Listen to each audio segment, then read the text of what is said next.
You ought to be in pictures. You're wonderful to see. You ought to be in pictures. Oh, what a hit you would be. Your voice would thrill the nation. Your face would be adored. You'd make a great sensation with wealth and fame, your reward. And if you should kiss the way we kiss when we are all alone, you'd make every girl and man worshipping at your throne. You ought to shine as brightly as Jupiter and Mars. You ought to be in pictures, my star of stars. Yes! Welcome to Horror Nights History for Halloween Horror Nights 13. That's right, that was the year the director would see you now. The first Halloween Horror Nights icon with his own theme song. I think the only Halloween Horror Nights icon with his own theme song. Well, I suppose Julian Browning had that "let's all go to the lobby" thing going, so maybe he had a theme song too, but Paulo Rinsky had a theme song definitely, with a sinister edge to it when you think about just how he would use you in his motion pictures. Well, now we come at last to Halloween Horror Nights 13. Can I get this done in less than 9 videos? It'll be 13 videos, that's what it'll be for Halloween Horror Nights 13, yeah. I hope not. The director will see you now was the catchphrase that year. But the event was called Halloween Horror Nights 13. And once again, it ran for 21 nights in October and November of 2003. It was the last time ever the event would go past Halloween night itself and have a part of November involved. And ever afterwards, to this very day, Halloween has been the end of Halloween Horror Nights. Will it ever extend past Halloween again? I don't know. I don't think it's short, especially now that it starts before October. But back then it always started in October and then made its way along the way. Ah, yes, what a delightful thing that was. Well, now let's see, where do I start? Yes, that year was dominated with the appearance of the strange, sinister figure of Paulo Rinsky, the director. I talked about him at length in a couple of, at least one video, probably 2, way back in my HHN Icons series, and you can go back and check out his backstory there. I don't need to repeat it, I think, but just to summarize, he was a snuff film director from Europe who got in big trouble over there and then somehow made his way over here to put on a Halloween Horror Nights event. But he wanted to make his own little films for us here as well and cast you in the starring role. He expects you to suffer for your art, to give your all for your performance, to sacrifice if need be, keyword there for those of you who remember this year's event, to sacrifice all if need be for the sake of the art of cinema. Yes. Well, that year we had some lovely advertising leading up to the event, especially a series of marvelous little black and white and occasionally in color little films of Paulo making his film with some of them interesting people. Most rememberably a certain fellow dressed as a jester who found himself with wires in his face to force him to smile until, of course, those were pulled out, ripping open, and other people in extreme circumstances performing for us their final performance. Ah, yes, very nice. Let's see now, what was I thinking of?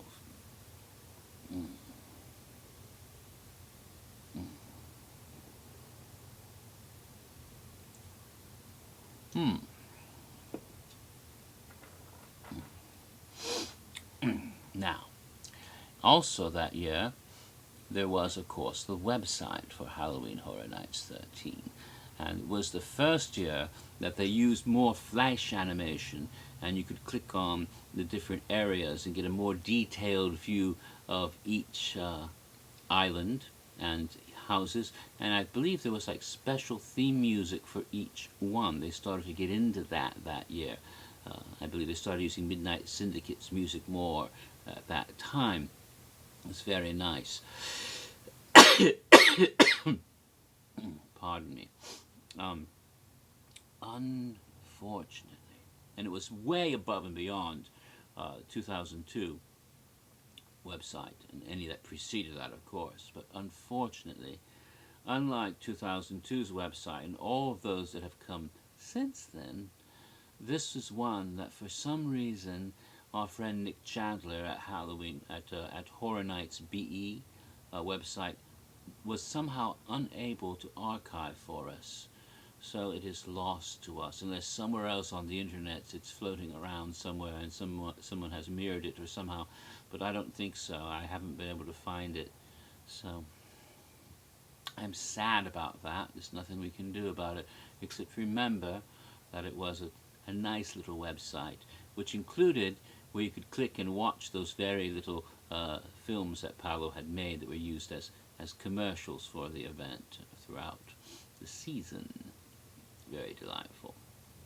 The person of Paulo Rinsky, our director, was not a creation of A&D like Jack the Clown was, or the caretaker, who was very quickly put together when Cindy fell through. This was again an idea that came from marketing and promotions. They said, hey, you know, a film director that would fit in with Universal Studios, so that would be perfect. You have a film director, like an evil film director, and that would be your you know, the logo for the event. You could have them on your brochures and billboards. Again, not thinking that this is someone that needs to be in the park, people could meet, and A&D understood that. So, okay, we'll take that idea, but we're going to turn him into a character who's going to be at the park. Also, it's going to be at Islands of Adventure again this year, not at Universal Studios Florida anyway, but still we'll use that film director character, okay? So they did.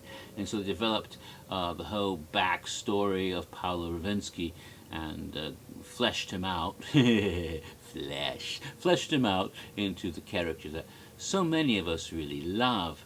In fact, a lot of people have thought the director to be one of the more sexy icons because he wasn't some old guy or a funny clown, or not really funny clown, but not obscured by makeup or mask, and was actually a young man who was kind of attractive, except really creepy, and he had those weird white eyes that seemed, you know, but who am I to talk about people with weird eyes? I mean, pot kettle black.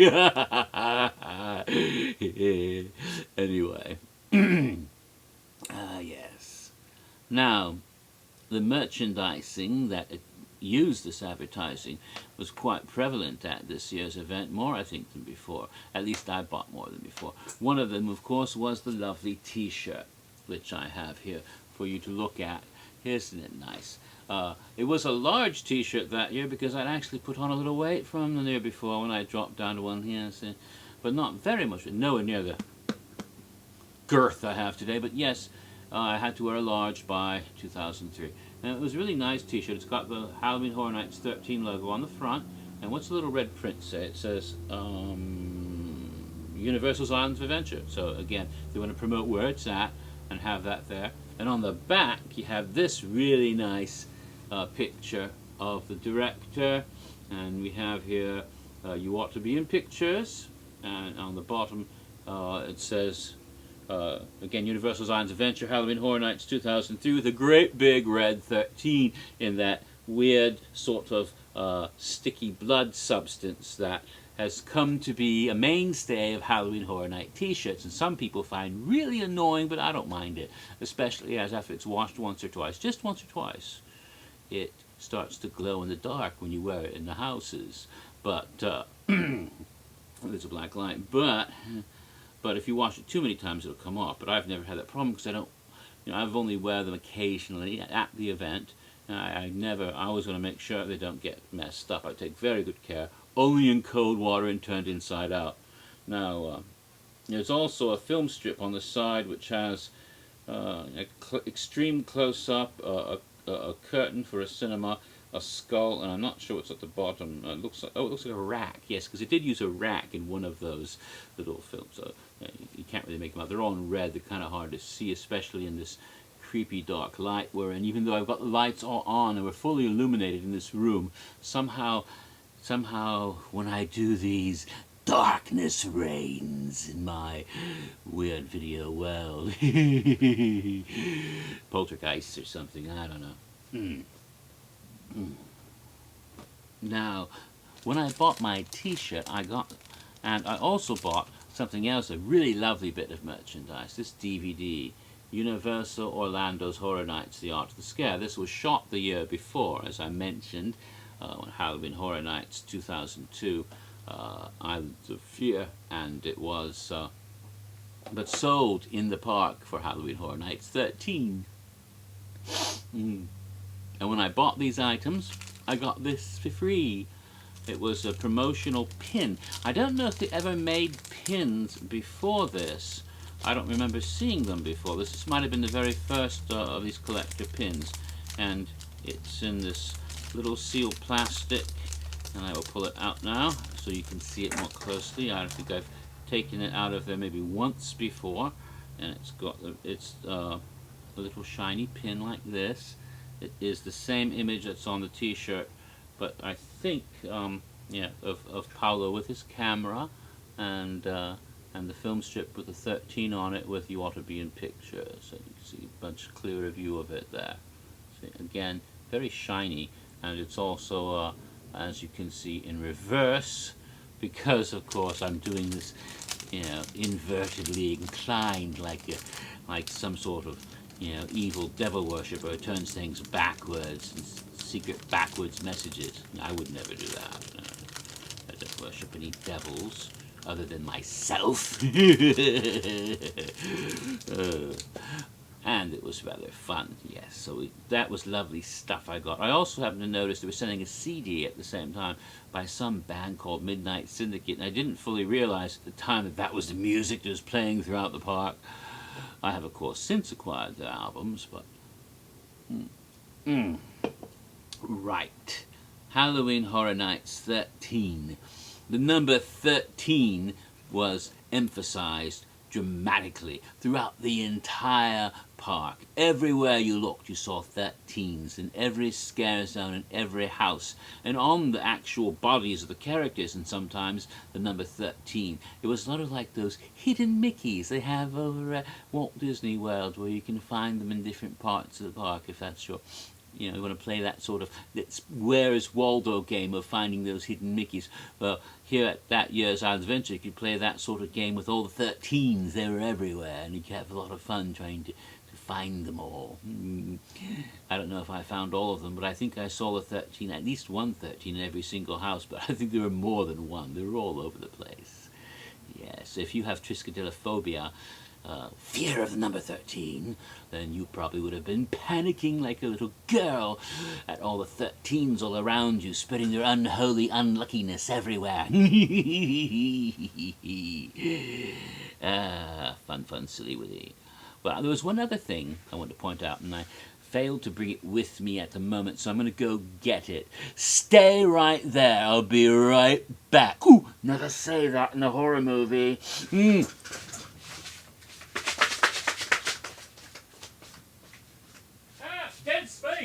Dead space in my video! Ah, horrors! We don't want dead space in the video? That's bad production values. Get back on camera right now! Oh, yes, Paulo would have my head for that. I have this. Because you see, 2003 was the first time I saved my brochure. All the previous years I had them, of course, and oft times I'd carry it around with me or stick it in my pocket, and it'd get all funky, and, you know, and that nasty stuff where your fingerprints stay on it. But this time, I preserved my brochure in a pristine near mint way. And now I'm run out of room already on the first one. See you in part 2!